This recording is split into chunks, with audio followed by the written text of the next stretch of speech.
Hello friends, GK गुरु जी अड्डा के YouTube platform पे मैं शैलेश आप सभी का हार्दिक स्वागत करता हूं। प्यारे साथियों, आज मैं हिस्ट्री में आपके लिए मुग़ल अंपायर लेकर के आया हूं और मुग़ल अंपायर से बनने वाले जितने भी क्वेश्चन हैं, चाहे वो जिस एग्ज़ाम की तैयारी आप कर रहे हों, उनसे संबंधित आज 100 क्वेश्चन लेकर के मैं आया हूँ। बाकी जो 100+ क्वेश्चन और बचेंगे उनको अगली सीरीज़ में लेकर के आऊँगा और मान के चलिएगा वो 200 क्वेश्चन अगर आप कर लेते हैं तो मुग़ल अंपायर से बनने वाले जितने भी क्वेश्चन हैं वो चाहे जिस एग्ज़ाम की आप तैयारी कर रहे हों उसमें ज़रूर से ज़रूर आपको मदद मिलेगी। खासकर यह video UP, TGT, PGT, GIC, LT, BPSC tyre 3.0 को लेकर के बनाई जा रही है। बाकी हर एग्ज़ाम में इसका बहुत ही महत्व है, तो आप लोग ज़्यादा से ज़्यादा इसको शेयर करिएगा अपने दोस्तों तक। चैनल पर नए हैं तो सब्सक्राइब करिएगा, वीडियो को लाइक और शेयर करिएगा। इस क्वेश्चन की जो टेक्निक है मैं ट्रिक आधारित इसको बना करके चलूँगा और ट्रिक भी बताता चलूँगा कि कौन कौन सी ट्रिक फॉलो करना है। पहले क्वेश्चन पर चलते हैं। सबसे पहला क्वेश्चन है 1526 ईस्वी में बाबर ने किस वंश के शासक को परास्त कर मुग़ल साम्राज्य की नींव डाली। देखिए, अगर आपसे पूछे मुग़ल साम्राज्य की नींव डालने वाला कौन है, बाबर है। और कब डाली थी, 1526 में डाली थी। याद रखिएगा, जो सबसे अंतिम वंश है हमारे यहाँ सल्तनत का, जो सल्तनत वंश का सबसे अंतिम वंश है वो है आपका लोदी वंश। इस लोदी वंश में आपको 3 शासक देखने को मिलते हैं, BSE, बहलोल लोदी, सिकंदर लोदी, इब्राहिम लोदी। इसी इब्राहिम लोदी को ही बाबर ने 1526 ईस्वी में पानीपत के युद्ध में हरा करके मुग़ल वंश की नींव डाली थी। तो आपसे वंश की बात कर रहा है तो लोदी वंश की, और लोदी वंश किसके अंतर्गत आता है, लोदी वंश जो है सल्तनत काल के अंतर्गत आपको पढ़ना है, दिल्ली सल्तनत के अंतर्गत आपको पढ़ना है। पहले का राइट जवाब आपका बी हो जाएगा। दूसरे क्वेश्चन पर चलते हैं, वही बाबर से रिलेटेड है। पानीपत का प्रथम युद्ध कब हुआ था, तो दूसरे का आपका राइट जवाब हो जाएगा 21 अप्रैल 1526 ईस्वी को। याद रखिएगा, ऐसे याद रखिएगा, 26 को पानी पिया, पानी 26 को पिया, ऐसे याद रखिएगा तो याद हो जाएगा। चलिए तीसरे क्वेश्चन पर चलते हैं। आपसे पूछ रहा है बाबर ने प्रसिद्ध तुलगमा नीति का प्रयोग सर्वप्रथम किस युद्ध में किया, तो बताइए जल्दी से। तीसरे का राइट जवाब क्या होगा, पानीपत का प्रथम युद्ध किसके बीच हुआ था, बाबर के बीच हुआ था और इब्राहिम लोदी के बीच हुआ था। इब्राहिम लोदी युद्ध भूमि पर मारा जाने वाला दिल्ली सल्तनत का एकमात्र सुल्तान था, याद रखिएगा। और ये 1526 ईस्वी में पानीपत का युद्ध हुआ था, याद रखिएगा, अप्रैल 1526। चौथा क्वेश्चन कह रहा है किस युद्ध में जीतने के उपरांत बाबर ने खजाने का मुंह अमीरों सगे संबंधियों के लिए खोल दिए, इसकी इस उदारता के लिए उसे कलंदर की उपाधि दी गई। तो आपसे ये भी पूछा जाता है कलंदर किसकी उपाधि है, तो याद रखिएगा कलंदर बाबर की उपाधि है। तो चौथे का राइट जवाब हो जाएगा पानीपत का प्रथम युद्ध 1526 ईस्वी में जब वो जीता था। ठीक है, किससे जीता था, इब्राहिम लोदी से जीता था। एक क्वेश्चन है, भारत में ग्रांड ट्रंक रोड किसने बनवाई थी, तो याद रखिएगा ग्रांड ट्रंक रोड की बात कर रहा है। इसकी ट्रिक मैं आपको बताऊंगा अभी। जो शेर होगा वही इसको बनवाएगा, इसको बनवाने वाला शेर शाह सूरी था। ठीक है, तो आपका राइट जवाब हो जाएगा इसमें लास्ट बी, ऑप्शन चेंज हो गए थे। ठीक है, चलिए अगला क्वेश्चन कह रहा है गुजरात विजय की यादगार में अकबर ने किसका निर्माण करवाया था। जब अकबर गुजरात की विजय करता है तो किस चीज़ का निर्माण करवाता है, तो याद रखिएगा गुजरात, रात कैसी होती है, रात बुलंद होती है। तो गुजरात जब जीतेगा तो बुलंद दरवाज़ा बनवाएगा। ऐसे ट्रिक बना लीजिएगा, गुजरात बुलंद थी तो गुजरात जो गुजरी हुई रात थी वो बुलंद थी, तो अकबर ने बुलंद दरवाज़ा बनवाया था। ये भी क्वेश्चन पूछा जा सकता है, बुलंद दरवाज़ा किसने बनवाया था। सातवां कह रहा आईने अकबरी एक महान ऐतिहासिक कृति है, इसके किसके द्वारा लिखी गई है, अब्दुल फजल हैं या अबुल फजल भी इनको कहते हैं, इन्हीं के द्वारा लिखी गई है और इसके 3 भाग हैं, याद रखिएगा। ठीक है, चलिए आपसे पूछ रहा है पानीपत की दूसरी लड़ाई। अब ये भी क्वेश्चन है कि दूसरी लड़ाई कब हुई थी, तो याद रखिएगा 15 नवंबर 1556 को हुई थी। किसके बीच हुई थी, शासक भी जानते रहिएगा। तो 8वें का राइट जवाब दीजिए, याद रखिएगा हेमू को याद रखिएगा। दूसरे में हेमू याद आया था, तो हेमू और अकबर के बीच हुई थी। फिर से याद रखिएगा पानीपत की दूसरी लड़ाई किसके बीच होगी, तो अकबर और हेमू के बीच हुई थी। 5 नवंबर 1556 ईस्वी को हुई थी, याद रखिएगा। ये सभी को पता है। दीन ए इलाही नामक नया धर्म किसने शुरू किया था, तो 90 का राइट जवाब होगा हुमायूं ने शुरू किया था। नहीं, ये हुमायूं ने नहीं शुरू किया था, तो किसने, जहांगीर ने नहीं, ये अकबर की देन है, अकबर ने इसकी शुरुआत किया था। 10वां कह रहा है प्रसिद्ध मुस्लिम शासक या शासिका चांद बीबी जिसने बरार को अकबर को सौंपा किस राजवंश से संबंधित थी। बढ़िया है। 10वां क्वेश्चन, चांद बीबी।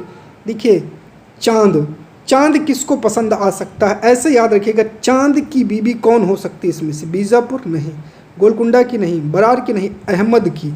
अहमद चांद की बीबी, ऐसे ट्रिक बनाइएगा। तो अहमदनगर को चांद बीबी ने अकबर को सौंपा था, ऐसे याद रखिएगा। 11 कह रहा है मुगल प्रशासन व्यवस्था में मनसबदारी प्रणाली को किसने प्रारंभ किया था। सभी को पता है ये अकबर की देन है, शाहजहां ने नहीं दिया था, तो ये अकबर की देन है, याद रखिएगा। ये भी क्वेश्चन कई दफ़ा एग्जामों में पूछे गए हैं। अपने काल का महान संगीतज्ञ तानसेन किसके दरबार में रहता था, तो 12 का राइट जवाब देना है। तानसेन अकबर के दरबार में रहता था, याद रखिएगा। मुगल काल की राजभाषा क्या थी, बहुत बढ़िया क्वेश्चन है। मुगलों की राजकीय भाषा क्या थी, तो वो फारसी थी, याद रखिएगा प्यारे साथियों। 14 नंबर पर चलते हैं। चलिए, सती प्रथा की भर्त्सना या आलोचना करने वाला मुगल सम्राट कौन था, तो इसमें से एक ही व्यक्ति हो सकता है जो इस तरीके के कामों को कर सकता है। बाबर तो कर नहीं सकता, हुमायूं भी नहीं, जहांगीर भी नहीं, अकबर ने, यह अकबर था जो इसकी आलोचना करता था। अगला कह रहा है किस युद्ध में भारत में मुगल राज्य की नींव पड़ी, तो बहुत बढ़िया है। तो आपका पानीपत का प्रथम युद्ध है जिसमें क्या पड़ी, मुगल राज्य की नींव पड़ी। मुगल चित्रकारी किसके शासनकाल में पराकाष्ठा या चरमोत्कर्ष को प्राप्त करती है। चित्रकारी की बात कर रहा है किसके शासनकाल में, तो वो जहांगीर के शासनकाल में जो चित्रकारी है वो उसका जो है बहुत चरमोत्कर्ष पर जाती है, अपनी चरमोत्कर्ष पर पहुंच जाती है, याद रखिएगा। अगले क्वेश्चन पर चलते हैं। निम्नलिखित में से किसने अकबर की जीवन कथा लिखी है, अबुल फजल है, जिसे आईने अकबरी कहते हैं। ठीक है, आईने अकबरी कहते हैं, याद रखिएगा। तो 17 का राइट जवाब ए हो जाएगा। चलिए, 18 कह रहा है किस मुगल शासक ने भारत की वनस्पतियों, प्राणी जगत, ऋतुओं, फलों का विशद वर्णन अपनी डायरी में किया है। ये बाबर ने किया है, याद रखिएगा। बाबर ने जो है इसको अपने जीवन से जोड़ करके जितनी भी चीज़ें थी उनका बहुत ही समग्रता के साथ वर्णन किया है। शेरशाह की महानता का द्योतक क्या है, आपको बताना है। 19 का राइट जवाब। हुमायूं के विरुद्ध उसका विजय अभियान नहीं, ये नहीं है। श्रेष्ठ सैन्य नेतृत्व, ये भी नहीं है। उसने प्रशासनिक सुधार बहुत अच्छे तरीके से किया था, यही इसका राइट जवाब है। बहुत बढ़िया है। हुमायूं नामा किसने लिखा है, कई एग्ज़ामों में पूछा गया है, बहुत आसान सा है। हुमायूं नामा गुलबदन बेगम जो हैं हुमायूं नामा इन्होंने लिखा है, याद रखिएगा। अकबर के शासन में महाभारत का फारसी भाषा में अनुवाद किया गया, वह किस नाम से जाना जाता है। तो अकबर के शासनकाल में महाभारत का फारसी जो है अनुवाद किया गया था, तो वो आपका इकबाल नामा नहीं, इकबाल नामा के नाम से नहीं जाना जाता है, रज्जनामा। क्या है, रज्जनामा। ये महाभारत का नाम है, किसका, महाभारत का नाम है, याद रखिएगा। अगले क्वेश्चन पर चलते हैं। किस मुगल सम्राट ने सैयद भाइयों को गिराया, तो 22 का राइट जवाब होगा मोहम्मद शाह ने सैयद भाइयों को गिराया था। 24 कह रहा है अकबर के शासनकाल में भूराजस्व सुधारों के लिए टोडर मल जो था यही उत्तरदायी था। तो 24 का राइट जवाब बी हो जाएगा, याद रखिएगा। 25 कह रहा है अकबर द्वारा बनाए गए उपासना भवन पूजा गृह का क्या नाम था। आप बताइए मुझे। इबादत खाना होगा, दीवाने आम होगा, दीवाने खास, बुलंद दरवाज़ा हो नहीं सकता। कैसे ऑप्शन आप टिक करेंगे ऐसे देखिए, बुलंद दरवाज़ा तो हो नहीं सकता, खास में कोई खास चीज़ होगी, आम में तो आम जनता हो सकती, इबादत जहाँ की जाएगी वही है इबादत खाना, यही है राइट जवाब। 26 करा सुप्रसिद्ध संगीतज्ञ तानसेन और बैजू बावरा। देखिए तानसेन जब आपको पता होगा तो बैजू बावरा आप निकाल सकते हैं। तो 26 का राइट जवाब क्या होगा, अकबर। कभी कभी तानसेन ना देकर के अगर आपसे बैजू बावरा ही पूछ ले तो इसका राइट जवाब हो जाएगा अकबर। दोनों तरीके से क्वेश्चन को याद रखिएगा। 27 कह रहा है रामचरितमानस के लेखक तुलसीदास किसके शासनकाल से संबंधित है। तो एक ही है, वो जल्दी से इसका राइट जवाब दे दीजिए आप लोग, किससे संबंधित हैं। तो ये अकबर से संबंधित हैं, ठीक है। चलिए, किस युद्ध में बाबर ने जिहाद अथवा धर्म युद्ध का नारा दिया। तमगा नामक कर समाप्त किया। युद्ध जीतने के उपरांत गाजी या धर्म योद्धा की उपाधि या धर्मोद्धारक की उपाधि धारण की। बताइए। तो वो खानवा का युद्ध था, याद रखिएगा, ठीक है। खानवा के युद्ध में इसने जिहाद का नारा दिया, धर्म युद्ध का नारा दिया, और जब युद्ध जीतने के बाद इसने गाजी और धर्मोद्धारक की उपाधि धारण की। क्वेश्चन को अच्छे से पढ़िएगा, यहाँ से 3-4 क्वेश्चन आपके बन सकते हैं। चलिए, अगला है मुबाइयान नामक पथशैली के जन्मदाता बाबर ने अपनी आत्मकथा तुजुक ए बाबरी। तो बाबर की आत्मकथा का क्या नाम है ये भी याद रखिएगा। तुजुक ए बाबरी किस भाषा में लिखी है। तो किस भाषा में लिख सकते हैं ये सभी को पता है, तो बहुत ज़्यादा इसमें सोचना नहीं है। तुर्की भाषा में इन्होंने लिखा है। तो 29 का राइट जवाब आपका क्या होगा, सी। बाबर मूल रूप से कहाँ का था। तो बाबर फरगना का मूल रूप से था, इसमें कुछ बताना ही नहीं है। चलिए आगे चलते हैं। कह रहा है बाबर ने भारत पर आक्रमण करने के लिए आमंत्रित करने वालों में शामिल नहीं था। अर्थात कौन नहीं था, आपको जवाब देना है। चलिए, पंजाब का सूबेदार दौलत खां लोधी व उसका पुत्र दिलावत खां लोधी, ये था तो गलत हो जाएगा। इब्राहिम लोधी चाचा आलम खां लोधी, ये भी थे तो गलत हो जाएगा। मेवाड़ का शासक राणा सांगा था तो गलत हो जाएगा। चंदेरी का शासक मेदनी राय, ये डी आपका राइट जवाब हो जाएगा। तो 31 का डी होगा। बाबर को भारत पर आक्रमण करने के लिए आमंत्रित करने वालों में मेदनी राय नहीं था, याद रखिएगा। मुगल साम्राज्य के दृढ़ीकरण के दृष्टिकोण से सबसे निर्णायक युद्ध कौन सा था। तो आपको 32 का राइट जवाब देना है। तो इसका एक ही जवाब हो सकता है, वो था खानवा का युद्ध, जिसमें बाबर क्या करता है, इसमें गाजी की उपाधि धारण करता है जीतने के बाद, और ठीक है, और स्वयं को धर्मोद्धारक की भी उपाधि देता है, और जिहाद का नारा दिया था।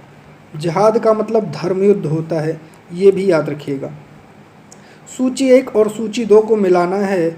चलिए जल्दी से देख लीजिए आप लोग, फिर हम चलते हैं आगे। तो पहले आप लोग इसको देख लीजिए, फिर आगे चलते। सूची 1 और कूट देखिए। चलिए जल्दी से देखिए। सूची 1 33 क्वेश्चन है, इसका राइट जवाब देखना है आप लोग को। चलिए, अब आपको बताना है बाबर द्वारा लड़े गए युद्ध और वो शासक कौन थे जिसने बाबर ने लड़ा है। देखिए, पानीपत का प्रथम युद्ध 1526 में हुआ था, इब्राहिम लोदी से लड़ा था। याद करते चलिएगा, यहाँ से कई क्वेश्चन बन सकते हैं। तो बाबर के सारे युद्ध हैं। 27 में क्या किया, खानवा का युद्ध राणा सांगा से लड़ा। चंदेरी का युद्ध 1528 में मेदनी राय से लड़ा। ये मेदनी राय कौन है, ये वही है जिसने बाबर को भारत पर आमंत्रित नहीं किया था। घाघरा का युद्ध 1529 में अफगानों के विरुद्ध लड़ा था। ठीक है, सारे के सारे क्रम से हैं। ए वाला आपका राइट जवाब हो जाएगा। इसको याद रख लीजिएगा, इन युद्धों को कई बार पूछा गया है। ठीक है, चलिए, और ऐसे इसकी एक ट्रिक है, कई दफ़ा हमको देखने को मिलती है, आप भी लिखना चाहें तो लिख लीजिएगा। 26 को पानी पिया, 27 को खाना खाया, 28 को चांद देखा, 29 को घर गया। ऐसे पूछा जाता है तो इसके युद्ध की ट्रिक है कि 26 में वो खाना खाया, 26 में पानी पिया, 27 में खाना खाया, 28 में चांद देखा और 29 में घर चला गया। ये ट्रिक आप याद कर सकते हैं। किसने मुगल साम्राज्य की राजधानी को आगरा से दिल्ली स्थानांतरित की? 34 का आपको राइट जवाब देना है। तो देखिए, आगरा से दिल्ली स्थानांतरित किसने की? बढ़िया क्वेश्चन है, कई दफ़ा पूछा गया। शाहजहां ने किया था। आगरा से दिल्ली राजधानी शाहजहां ने किया था। अकबर के युवा अवस्था में उसका संरक्षक कौन था? तो 35 का राइट जवाब दीजिए। सबको पता है बैरम खां जो था ये अकबर का संरक्षक नियुक्त था। निम्नलिखित किस स्थान पर नादिर शाह ने चढ़ाई नहीं की थी? अर्थात सब में की थी, एक स्थान था जहां नहीं की थी। तो बताइए, लाहौर पर किया था तो गलत, करनाल पर किया था तो गलत, दिल्ली पर किया था तो गलत, कन्नौज पर वह चढ़ाई नहीं किया था। याद रखिएगा। तो लाहौर, करनाल, दिल्ली पर किया था तो गलत, कन्नौज पर नहीं किया था तो राइट जवाब। किसने ऐसे बाग बगीचे जिसमें बहता पानी हो के निर्माण की परंपरा शुरू की? 37 का आपको राइट जवाब देना है। देखिए, बाग बगीचों, पेड़ पौधों, ऐसी चीज़ों के बारे में जब आपसे पूछे मुगल काल में, अगर आपको लगे कि मुझे नहीं आ रहा है, आपको रिस्क लेना है, तो आँख मूंद के आप बाबर के ऊपर रिस्क ले सकते, क्योंकि इसे पौधों, पेड़ पौधों, जीव जंतुओं से बहुत लगाव था। चलिए, ये अपने बाबरनामा आत्मकथा में भी कहा है। निम्नलिखित में से कौन सी आत्मकथा है? आत्मकथा कौन सी है? 38 का आपको राइट जवाब देना है। अकबरनामा आत्मकथा नहीं है, हुमायूंनामा आत्मकथा नहीं है, पादशाहनामा आत्मकथा नहीं है, तुजुक ए बाबरी या बाबरनामा, इसके दो नाम हैं, चाहे तुजुक ए बाबरी कहिए चाहे बाबरनामा। ये बाबर की आत्मकथा है जिसमें इसने पेड़ पौधों, जलवायु, जीव जंतुओं का वर्णन किया है।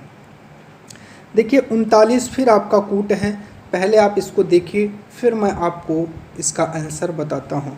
तो 39 का जल्दी से आपको जवाब देना है। कौन किसकी राइट, इसका मतलब कौन किसकी कृति है? तो यहाँ कृति और लेखक हैं। आपको जवाब देना है कौन सा सुमेलित नहीं है। तो जल्दी से 39 का राइट जवाब दीजिए आप लोग, क्या होगा? देखिए, बताइए कौन सुमेलित नहीं है,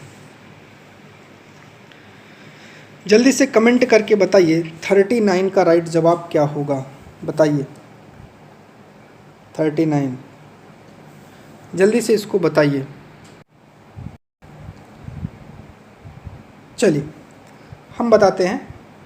देखिए, पहले जिसका पता, तुजुक ए बाबरी बाबर की है, तुजुक ए जहांगीरी जहांगीर की है, शाहजहांनामा मोहम्मद शाह की, हुमायूंनामा हुमायूं ने नहीं, गुलबदन बेगम है। कौन है?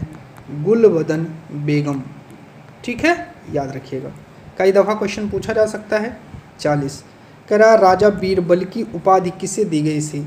तो अब आपसे यह पूछ सकता है राजा बीरबल की उपाधि पूछ लीजिए, या बीरबल का मूल नाम या बेसिक नाम पूछ सकता है। तो यहाँ से दो क्वेश्चन बन सकते हैं और दोनों पर आपकी जो है निगाह होनी चाहिए। वो महेश दास है। तो महेश दास किसका नाम है? बीरबल उपाधि है किसकी? महेश दास की। और ये बीरबल उपाधि दिया किसने था? अकबर ने दिया था। और ये महेश दास एक ब्राह्मण था, ये भी आपको याद रखना है। चलिए, औरंगजेब ने ज़्यादा भवनों का निर्माण नहीं करवाया, किस लिए नहीं करवाया? 41 का राइट जवाब देना है। उसे वास्तुकला में कोई रुचि नहीं थी, गलत है। राजमिस्त्री उपलब्ध नहीं थी, ऐसा हो नहीं सकता। मितव्ययी था, ऐसा हो नहीं सकता, क्योंकि उसने अपने पूरे शासनकाल में ही युद्ध लड़ा। देखिए, जब औरंगजेब दक्षिण भारत में था, वहाँ से आता है उत्तर भारत में, तो पहले तो उसे अपने भाइयों से ही जो है युद्ध करना पड़ता है, जैसे जिसमें लास्ट में वो दारा शिकोह को परास्त करके गद्दी पर बैठता है, तो उसका जीवन युद्धों में ही चला जाता है।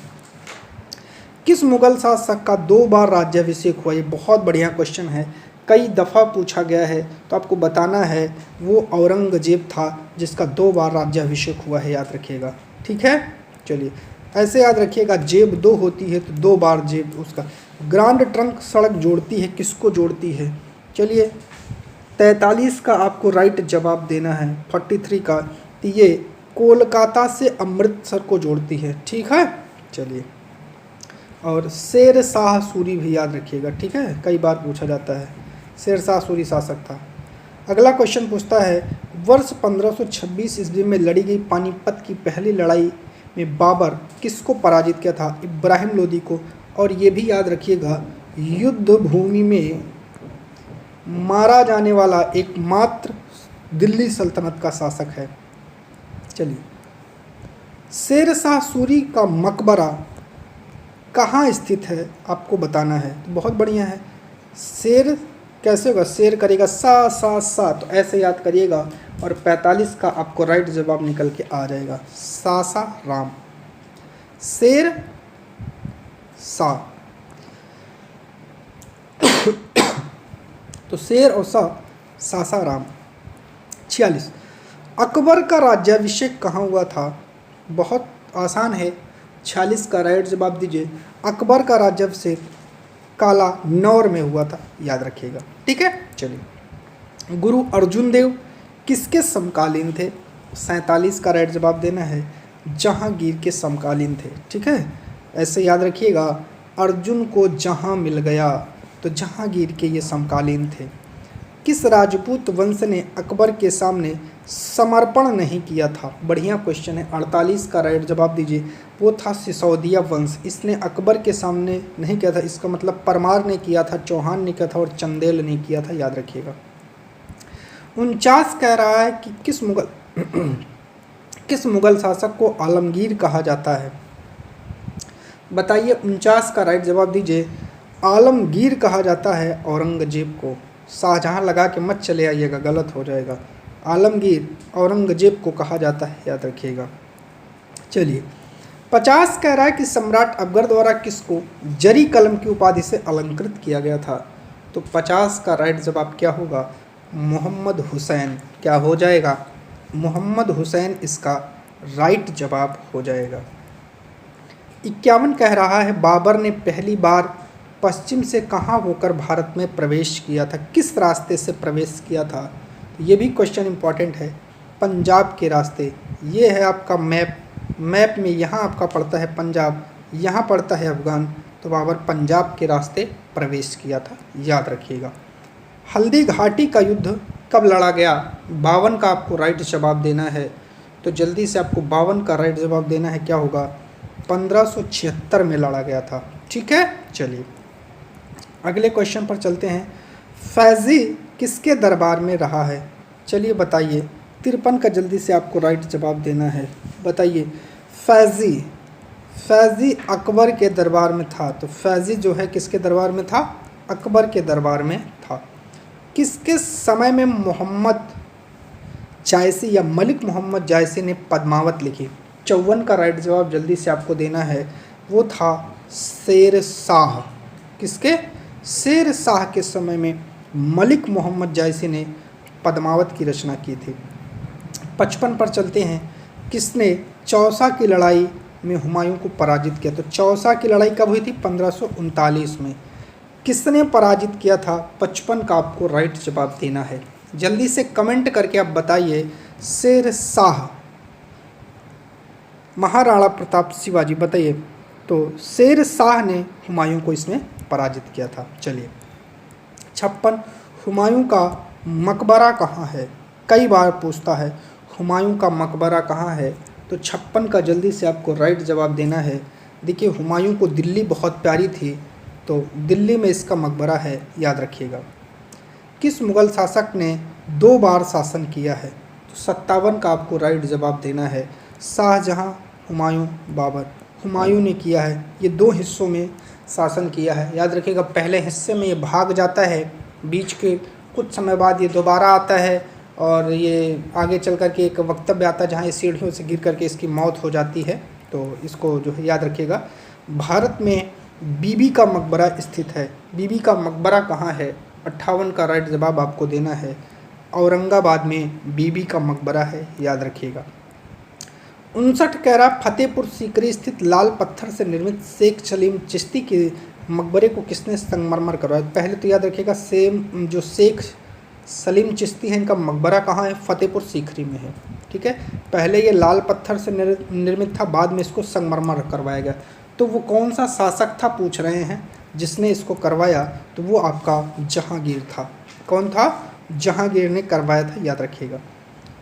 किस मुगल शासक को पहले आगरा में दफनाया गया, बाद में उसकी एक अफगान विधवा 100 को काबुल ले गई और वहाँ दफनाई? तो वो बाबर ही था और कोई नहीं था। तो 60 का राइट जवाब क्या हो जाएगा? 60 का राइट जवाब आपका ए हो जाएगा। ठीक है, चलिए।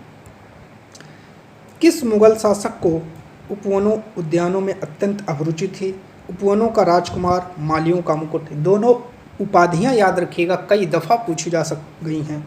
बाबर ही था, मैंने बताया था ना, अगर कुछ ना समझ में आए, पेड़ पौधों से संबंधित चीज़ें पूछ ले तो बाबर को टिक कर दीजिएगा, आपका चांस बहुत ज़्यादा सही रहेगा। कौन सा पहला शासक या मुगल शासक था जिसने कुषाण साम्राज्य के पतन के बाद भारतीय साम्राज्य में काबुल व कांधार को शामिल किया? तो 62 का राइट जवाब देना है, वो भी आपका बाबर था, याद रखिएगा। किस युद्ध को जीतने के बाद शेरशाह ने दिल्ली में अफगान सत्ता की स्थापना की? जल्दी से बताइए। 63, अभी मैंने बताया था, बिलग्राम का युद्ध जीतने के बाद दिल्ली में जो है अफगान सत्ता की स्थापना की। निम्नलिखित भारतीय शासकों में अकबर के समकालीन कौन था या थी? 64 का आपको राइट जवाब देना है, वो रानी दुर्गावती थी, याद रखिएगा। ये अकबर के समकालीन थे, याद रखिएगा। शाहजहां ने किस शहर में मोती मस्जिद बनवाई है? तो बताइए। 65 का आपको राइट जवाब देना है। तो शाहजहां ने आगरा में, तो मोती मस्जिद कहाँ है? आगरा में है, ये भी पूछा जा सकता है। मोती मस्जिद किसने बनवाई है? शाहजहां ने बनवाई है। शाहजहां ने आगरा में कौन सी मस्जिद बनवाई है, ये भी पूछा जा सकता है। तो क्वेश्चन को कई तरीके से घुमा करके पूछा जा सकता है। किस मुगल बादशाह ने जजिया नामक कर पुनः लगाया? 66 का आपको राइट जवाब देना है, जल्दी से बताइए। वो औरंगजेब था जिसने जजिया कर पुनः लगाया। चलिए। अकबर के शासन काल में अमल गुजार नामक अधिकारी क्या कार्य करता था? आपको 67 का राइट जवाब देना है। ये भूमि राजस्व का मूल्यांकन और उसको संग्रह करने का काम करता था, याद रखिए। शिवाजी ने मुगलों को किस संधि के द्वारा किलों को हस्तांतरित किया? बहुत बढ़िया है, कई बार पूछा गया है, तो ये इम्पॉर्टेंट है। पुरंदर की संधि के द्वारा जो है अपने आधे से ज़्यादा किले सौंपने पड़े थे मुगलों को। किस वर्ष वैसाखी के दिन 13 अप्रैल को गुरु गोविंद सिंह ने खालसा पंथ की नींव रखी थी? 69 का राइट जवाब हो जाएगा, 1669, याद रखिएगा। कई दफ़ा एग्जामों में ये भी पूछा गया है। कह रहा है निम्न में से कौन सा मुगल बादशाह पहले तो अंग्रेज़ों का कैदी रहा और बाद में जीवन पर्यंत मराठों का पेंशन भोगी रहा? तो 70 का आपका राइट जवाब क्या हो जाएगा? शाह आलम द्वितीय। ठीक है, चलिए। दक्षिण में किसके शासनकाल में मुगल साम्राज्य तमिल राज्य क्षेत्र तक फैला था?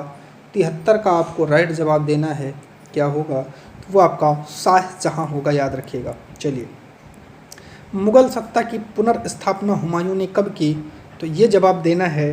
तो 72 का राइट जवाब जल्दी से आप लोग कमेंट करके दीजिए, कब की थी? तो वो की थी 1555 और 56 में। ठीक है, चलिए आगे चलते हैं। मुगल सत्ता की पुनर्स्थापना किस युद्ध में हुमायूं को मिली विजय के फलस्वरूप हुई? तो 73 का राइट जवाब होगा सरहिंद, याद रखिएगा। उसने हिंद कर लिया, अर्थात सरहिंद के युद्ध में। चलिए। किस मुगल बादशाह की मृत्यु दीन पनाह पुस्तकालय की सीढ़ियों से गिरने के कारण हुई? हुमायूं ही था और कोई नहीं था। जब दूसरी बार शासन ये शुरू करता है उसी के बाद इसकी मृत्यु हो जाती। किस मुगल बादशाह के दुर्भाग्य पर व्यंग्य करते हुए लेनपुल ने कहा वह जीवन भर ठोकरें खाता रहा और ठोकर खाकर उसके जीवन का अंत हो, कोई नहीं, हुमायूं ही था। चलिए, वक्तव्य भी याद रखिएगा। मुगल प्रशासन में मुहत्सिब क्या था? ये आपको जवाब देना है। मुहत्सिब जो है लोक आचरण का अधिकारी था, देखता था सबका लोक आचरण कैसा है। मुगल प्रशासन में मदद ए मास क्या इंगित करता है? तो जवाब दीजिए जल्दी से। 77, तो यह विद्वानों को दी जाने वाली राजस्व मुक्त अनुदान भूमि, अर्थात उस भूमि से राजस्व नहीं लिया जाता था। 78 कह रहा है दास्तान ए अमीर हमजा का चित्रांकन किसके द्वारा किया गया? इंपॉर्टेंट है, कई दफ़ा पूछा गया है, बताइएगा। वो है अब्दुल समद। अब्दुल समद के द्वारा दास्तान ए अमीर हमजा का चित्रांकन किया गया था। 79 कह रहा है निम्नलिखित में से किस सुल्तान ने अपने हजरत ए आला की उपाधि अपनाई और बाद में सुल्तान की?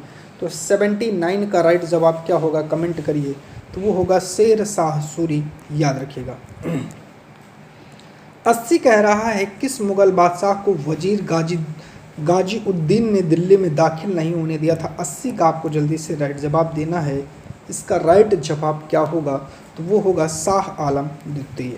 अगला क्वेश्चन है, मनस्वी जो बाबर द्वारा मुस्लिम कानून के नियमों का संग्रह है, इसका राइट जवाब क्या होगा? 81 का राइट जवाब होगा मुबाइन। ठीक है, चलिए। औरंगजेब द्वारा चलाए गए जिहाद का अर्थ क्या है? 82 का आपको राइट जवाब देना है। दारुल हर्ब नहीं है, दारुल इस्लाम है। क्या है? दारुल इस्लाम है। अगला क्वेश्चन, दिल्ली के लाल किले का निर्माण किसने करवाया था? ये सब बेसिक क्वेश्चन है, पते होने चाहिए। तो 83 का राइट जवाब होगा शाहजहां ने करवाया था, याद रखिएगा, लाल किले का निर्माण।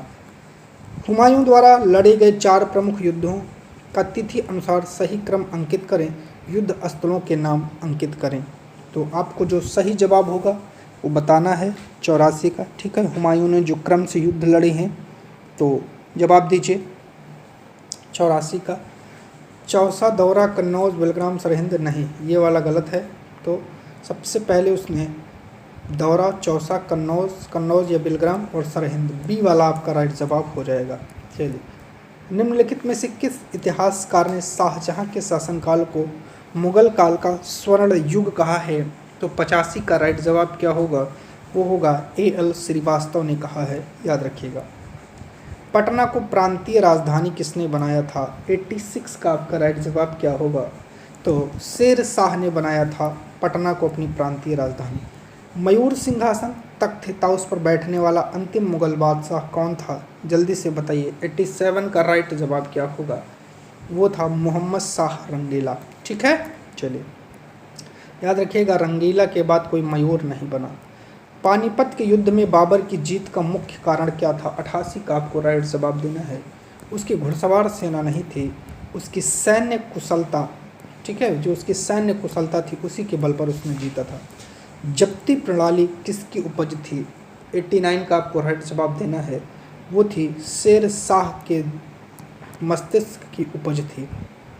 ठीक है, जवाबित का संबंध किससे था? 90 का आपको राइट जवाब देना है। तो 90 का जल्दी से आप लोग कमेंट करके राइट जवाब दीजिए।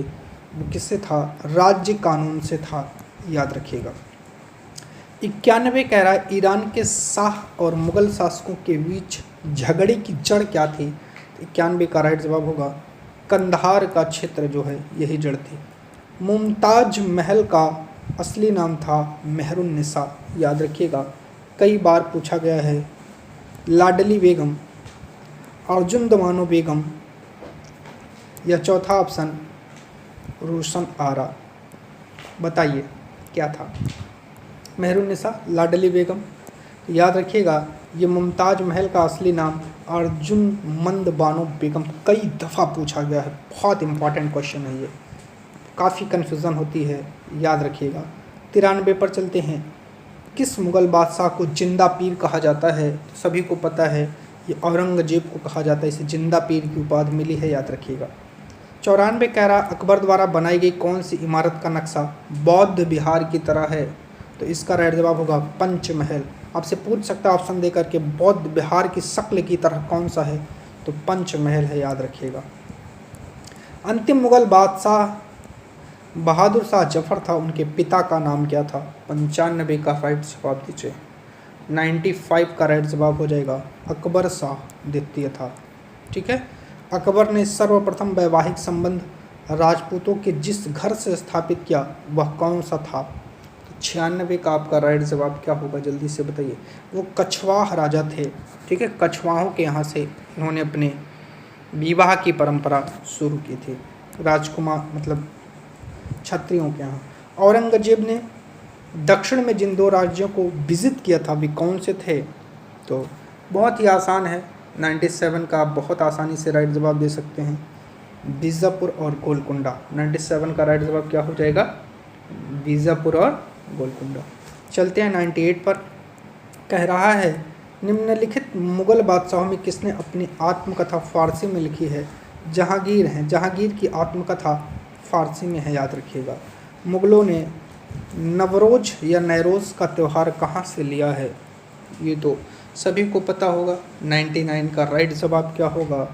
तो मुग़लों ने नवरोज या नयरोज, जल्दी से इसका जवाब दीजिए। 99 का त्यौहार किससे लिया है? तो इसका राइट जवाब हो जाएगा पारसियों से लिया है। ठीक है, और नयरोज का शाब्दिक अर्थ होता है, ये भी जान लीजिएगा, इसका शाब्दिक अर्थ है नया दिन। ठीक है, चलिए, पारसी कम्युनिटी हमारे यहाँ बहुत शक्तिशाली कम्युनिटी मानी जाती है। कौन सा मकबरा द्वितीय ताजमहल कहलाता है? 100 का राइट जवाब आपको जल्दी से देना है। जल्दी से कमेंट करके दीजिए 100 का राइट जवाब क्या हो जाएगा। राबिया उद्दौरानी का मकबरा या बीबी का मकबरा, मोस्ट इंपॉर्टेंट क्वेश्चन है, कई दफ़ा एग्जाम में पूछा गया है, याद रखिएगा। 101 पर चलते हैं। कह रहा है किस बादशाह के अंतर्गत मुगल सेना में सर्वाधिक हिंदू सेनापति थे? 101 का राइट जवाब देना है। वो औरंगजेब था जिसके समय में सर्वाधिक हिंदू सेनापति थे। तो प्यारे साथियों, आज की इस वीडियो में मैंने आपसे 100 क्वेश्चन पर चर्चा किया। ये मुग़ल एम्पायर के 100 क्वेश्चन आपको मिले हैं, और मान के चलिएगा कल 100+ क्वेश्चन आपको कल की वीडियो में भी मिलेगा। मान के चलिएगा टोटल आपको 200 क्वेश्चन में टच कराऊंगा, और ये 200 क्वेश्चन टच करने के बाद आप किसी भी one day exam, BPSC, TGT, PGT, किसी भी एग्ज़ाम में अगर आप बैठते हैं तो मान के चलिएगा अगर वहाँ 40 क्वेश्चन आ रहा है तो 35 क्वेश्चन, 30 से 35 क्वेश्चन आप बहुत आसानी से टच कर सकते हैं, दोनों इन स्लाइडों को बढ़िया से पढ़ करके। तो वीडियो अच्छी लगी हो तो चैनल को सब्सक्राइब करिएगा, वीडियो को लाइक करिएगा, इसको अपने दोस्तों तक शेयर करिएगा। बहुत बहुत आप सभी का धन्यवाद चैनल पर जुड़ने के लिए प्यारे साथियों।